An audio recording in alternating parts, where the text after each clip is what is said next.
जब अगस्त की कुटिया के पास पहुंचे तो अगस्त जी के शिष्य दिखाई पड़े। भगवान राम ने कहा, जाकर के अगस्त जी को सूचना दे दो कि राम जी आ रहे हैं। अगस्त जी महाराज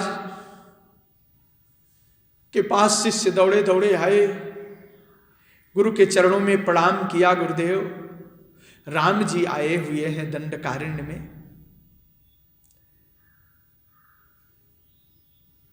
आपका दर्शन करना चाहते हैं। अगस्त जी बड़े प्रसन्न हो गए, कहा दौड़ करके उनको ले आओ, मैं उनसे मिलना चाहता हूं, मुझको मिलने की उत्कंठा जागृत हो रही है। आज बहुत दिनों की मेरी वो अभिलाषा पूर्ण हो जाएगी जब राम का दर्शन होगा। तुम लोग खड़े क्यों हो? जाओ उनको ले आओ। क्यों खड़े हो? अब तक तुम लोग उनको लाए क्यों नहीं? इन शब्दों के माध्यम से मालूम पड़ रहा है कि अगस्त जी महाराज कितने आतुर हो रहे हैं राम दर्शन के लिए। बस दौड़ करके गया, देखा आ रहे हैं रघुनंदन राम। आओ श्री राम, आओ लक्ष्मण, आओ श्री सीता जी। इस बड़े आदर से बुलाया है और आदर से बुला करके और दृष्ट्या रामश्चिरस्याद्य द्रष्टुम मां समुपागतः मनसा कांक्षितं ह्यस्य मयाप्यागमनं प्रति गम्यतां सत्कृतो रामः सभार्यः सलक्ष्मणः प्रवेश्यतां समीपं मे किमसौ न प्रवेशितः किमितौ न प्रवेशितः।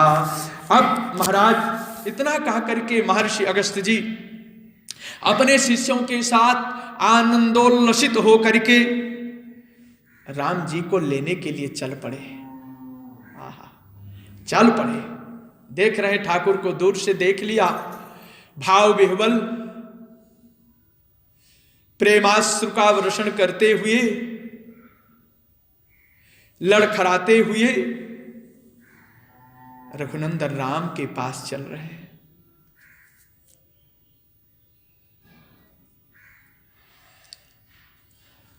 और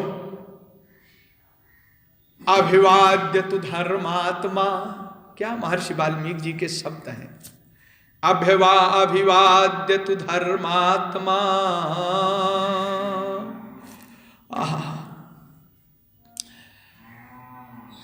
चरणों पर एक हिंदी में कहते हैं कि फाट पड़े। रघुनंदन राम ने देखा, दौड़ पड़े और अगस्त जी के चरणों पर गिर पड़े। अभिवाद्य तु कौन? धर्मात्मा। अभिवाद्य तु धर्मात्मा और तस्थो राम कृतांजलि और सीतया शवै देहा और तदा राम सलक्ष्मण। ये धर्मात्मा जो पदवाच्य है, ये महाराज अगस्त जी हैं। किसने राम का दर्शन किया? धर्मात्मा ने। वैसे राम भी धर्मात्मा पदवाच्य है, लेकिन इस श्लोक में धर्मात्मा शब्द से महर्षि वाल्मीकि जी ने अगस्त जी का स्वागत किया है। जब कुटिया से निकल रहे हैं शिष्यों के साथ, तो देखा दरवाजे पर राम खड़े हैं। देखा राम खड़े हैं और ज्यों ही दर्शन हुआ नहीं, लक्ष्मण सीता जी के साथ राम ने उनके चरणों में प्रणाम कर लिया। सीतया सह वैदेहा और तदा राम सलक्ष्मण, तदा राम सलक्ष्मण। और अगस्त जी महाराज ने तुरंत अपने भुजाओं को फैलाया और राम जी को अपने हृदय से लगा लिया। ये प्रेम है। ठाकुर को अपने हृदय से लगा लिया और दिव्य आसन पर बिठाया, पाद्य अर्घ आचमन आदि निवेदन किया यद्यपि अगस्त जी महाराज तत्काल अग्निहोत्र करके उठे हुए थे, प्रातः काल का समय है, अभी प्रातः काल भी संभवतः मध्याह्न के आसपास का समय है। अगस्त जी अग्निहोत्र से निवृत्त होकर के जो ही शांत हुए, बैठे, शिष्य का संदेश आया, राम जी आए, बस राम की अगवानी के लिए चल रहे हैं कि भगवान राम चल करके आ चुके हैं, दर्शन किया। तो अब यहां पर यह बात समझना है कि अग्निहोत्र के बाद प्रायः अतिथि पूजन होना चाहिए। तो धर्मात्मा अगस्त जी हैं और धर्मात्मा अगस्त जी के अतिथि कौन है? भगवान राम हैं। तो आए हुए अतिथि के रूप में राम लक्ष्मण सीता जी के लिए पाद्यर्घाचमन मधुपर्क आदि निवेदन किया और निवेदन करने के बाद उनका खूब स्वागत किया, उनको जलपान आदि कराया। आश्यतामिति सोब्रवीत, आप आए हैं, मेरा अहोभाग्य है। दो साक्षी उपरे लोके अश्वानि मांसानि भक्षये।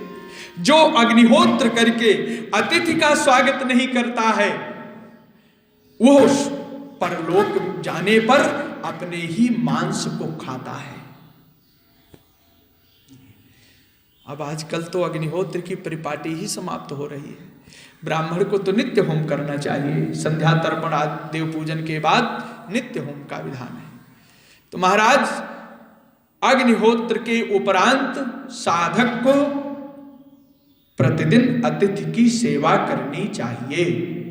वैसे भी प्रतिदिन अतिथि की सेवा होना चाहिए।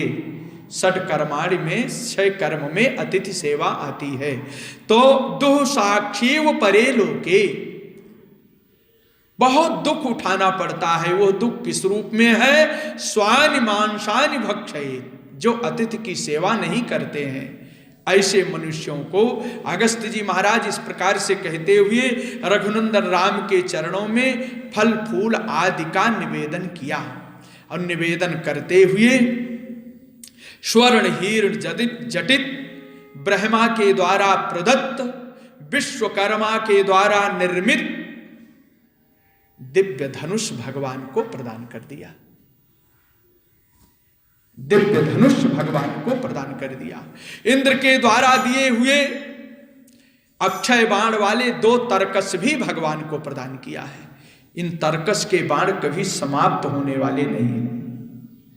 और आपको बता दूं, उत्तम और अमोघ बाण और विजय प्राप्त कराने वाली एक दिव्य तलवार भी अगस्त जी महाराज ने भगवान के चरणों में भेंट किया है। तद्धनुस्तौ चतुरी च शरंखड्गं च मानद और जयाय प्रतिगृहिणी स्वज्रम वज्रधरो यथा। इसको आप ग्रहण कर लीजिए। रघुनंदन श्री रामचंद्र जी उस धनुष को, बाण को, तलवार को, तरकस को ऋषि के आदेश से प्रसाद स्वरूप उसको ग्रहण किया और फिर चरणों में प्रणाम करके निवेदन किया, हे स्वामी, हमारे रहने का कोई स्थान आप बताएं। तो महाराज ने कहा अगस्त जी ने कि वैसे तो हम आपको अपने पास रखना चाहते थे कि आप आ रहे हैं, बहुत दिनों तक हम आपकी सेवा करेंगे। आप जैसा अतिथि किसी भाग्यवान को ही प्राप्त होता है। हे धर्मात्मा, लेकिन क्या बताऊं, विसंगति है। हमारे डर से हमारे पास कोई राक्षस आता ही नहीं है और आपका अवतार खल निग्रह के लिए है, दुष्टों के संहार के लिए है। और जब कोई राक्षस यहां आएगा नहीं तो आप उनका विनाश कैसे करोगे? इसलिए आपको तो हमारे पास से जाना तो पड़ेगा ही। कितनी कीमती लाइन है, बिल्कुल छांट करके आपके चरणों में दे रहा हूं। हमारे पास कोई आता नहीं है, इसलिए हे रघुनंदन, आपके रहने योग्य तो स्थान गोदावरी के सन्निकट पंचवटी नामक जो स्थान है वह आपके लिए मनोरम है। भगवती सीता का भी मन वहां पर बहुत अच्छा लगेगा। यद्यप 6 पंक्तियों में महर्षि वाल्मीकि जी ने स्त्री धर्म का निरूपण किया है, जिसमें विशेष करके कलयुग के प्रभाव से उच्छृंखल स्वभाव वाली स्त्रियों के चरित्र का भी निरूपण पहले किया है। प्रायः यही स्त्रियां ऐसे पति का परित्याग कर देती हैं जिनके पास धन नहीं है, जिनका रोगी शरीर है, ऐसे पति का परित्याग कर देती है। हे रघुनंदन, लेकिन ये तो सीता है, यह आपसे अभिन्न है, इनमें तो यह अवगुण है ही नहीं, इनमें यह कदापि अवगुण नहीं है। संसार की स्त्रियों में यह अवगुण दिखाई पड़ता है, लेकिन ये तो योग माया है। दूसरी बात, हे राघव, आप पंचवटी तो जा रहे हो, राजमहल को छोड़ करके, राजमहल की सुख सुविधा को छोड़ करके, जिन्होंने इस वन लक्ष्मी का वर्ण किया है आपके साथ आई है, पंचवटी में इनको बहुत दुख उठाना पड़ेगा। ये महाराज की दिव्य भविष्यवाणी है, बहुत इनको कष्ट उठाना पड़ेगा। लेकिन फिर भी मिथिलेश नंदिनी का मन यहां पर बहुत लगेगा। अब पंचवटी जा अतश्चत्वामहं ब्रूमि गच्छ पंचवटी मिति सहि रम्यो वनोद्देशो मैथिली तत्र रंशते, मैथिली तत्र रंशते। गृहीत चापौ चनराधिपात्मजौ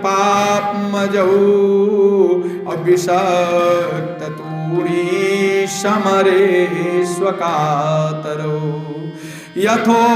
यथोपदिष्टेन पथा महर्षिणा प्रजन्मतु पंचवटी समाहितो। पंचवटी के लिए चल रहे हैं। अब जब वहां से अगस्त जी की कुटिया से निकल करके पंचवटी की मंगलमय यात्रा की,